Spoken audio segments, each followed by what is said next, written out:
हे, क्या तुम्हें यह दिलचस्प तथ्य पता है कि यीशु के पास दो स्वरूप है?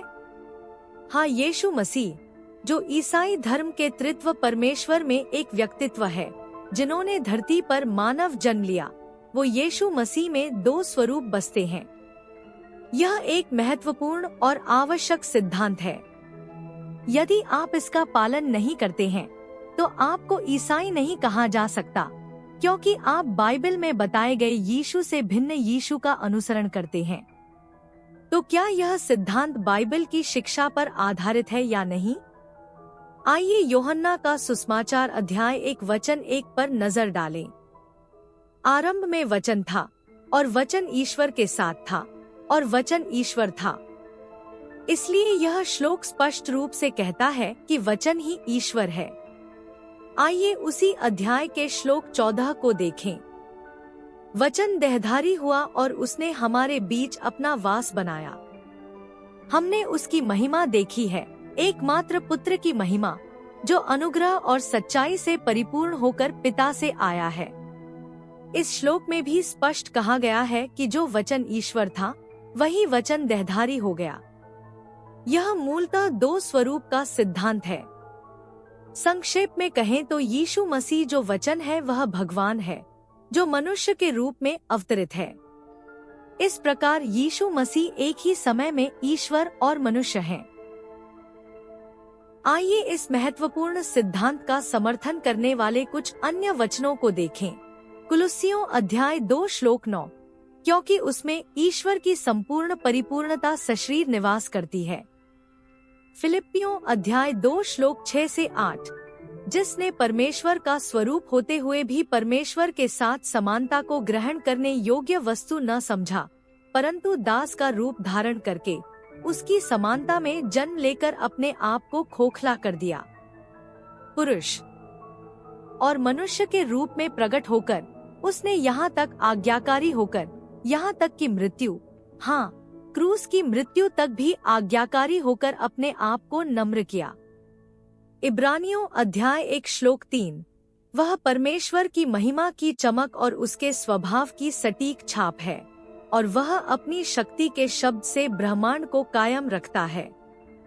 पापों का शुद्धिकरण करने के बाद वह ऊंचे स्थान पर महामहिम के दाहिने हाथ बैठ गया।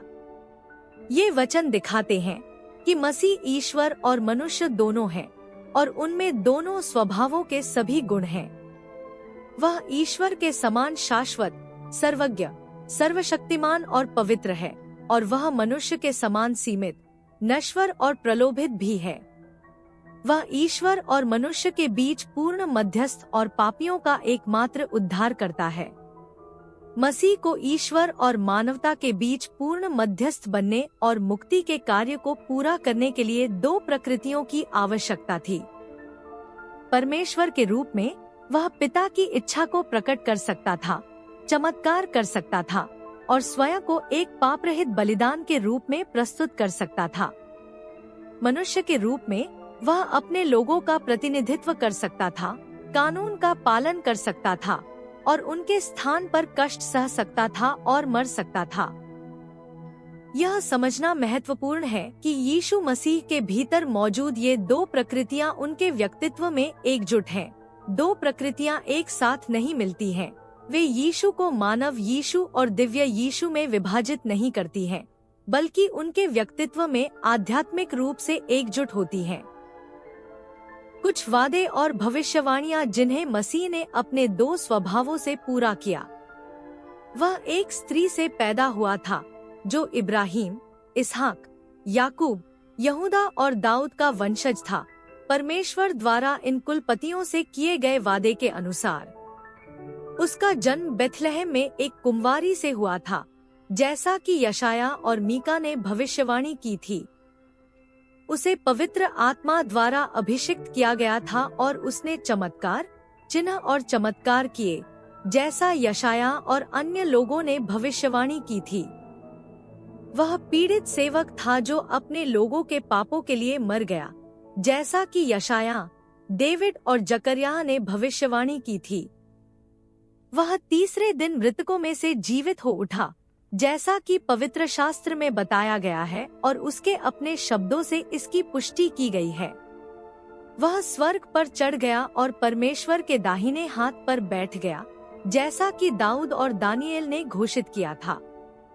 वह नई वाचा का मध्यस्थ है, जिसे परमेश्वर ने अपने लोगों के साथ बनाने का वादा किया था, जैसा कि यिर्मयाह और यहेजकेल द्वारा घोषित किया गया था।